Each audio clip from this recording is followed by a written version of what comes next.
Today we read from Proverbs chapter 31, verses 10 to 13 and verse 19 to the end. And today the church remembers Mary Sumner, who founded the Mothers' Union in 1876.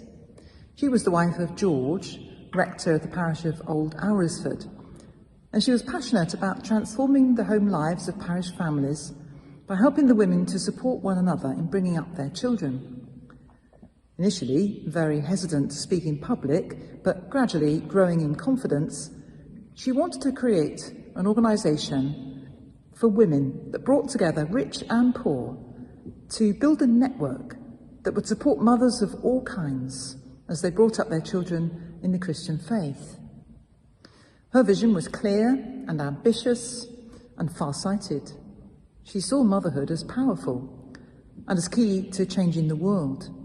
She quoted the proverb, "Those who rock the cradle rule the world." Mothers' Union became a national and then an international Anglican movement, which today has existed for 147 years. It is the largest membership organisation of the Anglican Communion and does admirable work. In the early years, Mary Sumner campaigned to stop children collecting alcohol from pubs for their families, and for the age of marriage for girls to be raised from, what do you think, 12 to 16. She wasn't afraid to speak up publicly on difficult issues, despite resistance from members of the establishment. When she died, 4,000 women attended her funeral. I don't know how many men. I don't imagine there was very much space. Today, there are 4 million members in 83 countries across the world, putting their faith into action to nurture healthy relationships in families and communities and to fight for social justice.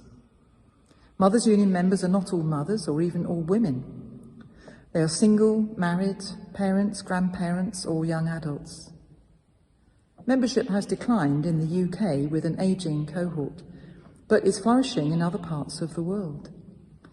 Following Mary Sumner's vision, the MU today works with people of all faiths and none to develop communities, strengthen families, and advocate for change.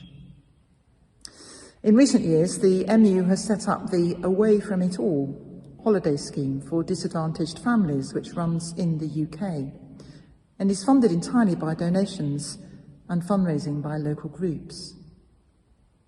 On the international stage, MU has been involved in the Jubilee Debt campaign. They've challenged the commercialisation and sexualisation of childhood in the Bye Bye Childhood campaign. They've lobbied the UN and national governments on women's economic empowerment.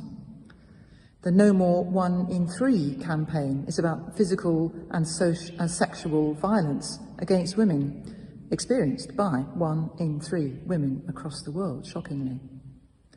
It is astonishing how much good has come out of Mary Sumner's beginnings, how her vision has inspired imagination and determination and drawn women and men to work together to improve society. The writer of Proverbs 31 might have enjoyed meeting Mary Sumner and seeing how the fruits of her labour benefited not just her own family, not only her own neighbourhood and church, but generations to come.